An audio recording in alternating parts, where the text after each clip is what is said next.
I would say that just getting into the industry, all of these resources are at your fingertips.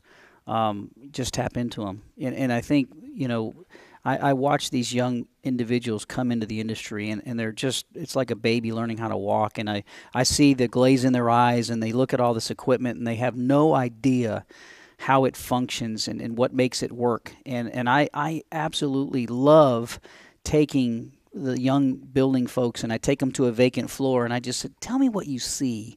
And they're like, oh, I see glass. I see. They don't talk about the ductwork. They don't talk about the electrical and the bus ducts. And so I am amazed and I literally watch their progress and I say, look, I want you to come back to me in a week with everything you see on this floor, and I want you to tell me why that ductwork what it does, and why it turns here, and and look at this box. And so they come back a week later, and they're like, and I say, look, I don't expect you to go read a book, but talk to your peers, see what they know. And so it's that challenging, but that to me is the entry level: is get it as often as you can, ask a ton of questions, learn, because if you're like a baby learning to walk, if you can master walking, you will be where I'm sitting before long.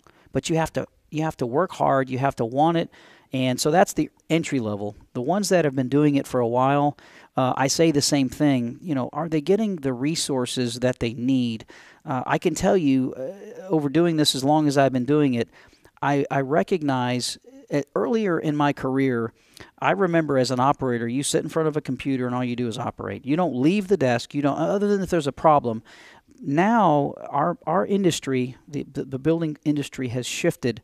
Doesn't matter if you're working for Hines, JLL, CBRE, Parkway, anybody. I've noticed that they don't want you to sit behind the computer. And the reason is the technology that is offered today wasn't there 20 years ago, and that's why these owners, these asset managers are allowing this very technical infrastructure to be installed in these buildings because it saves money, saves time, saves energy, and it's efficiencies. And I watch the guys that have been doing it for a while. Either they're going to fall into a very complacent role and they're just doing their job, and I wouldn't call it earning a paycheck, but they're just doing their job. Or there's individuals that really do want to, grow and keep learning, continued learning. And that is what I would say across the board. Our industry as a whole has just shifted from sitting behind a computer. Now you're having to do the job of multiple people and less, you've got less resources in some cases, and you've got to kind of manage this 8-hour day as best you can.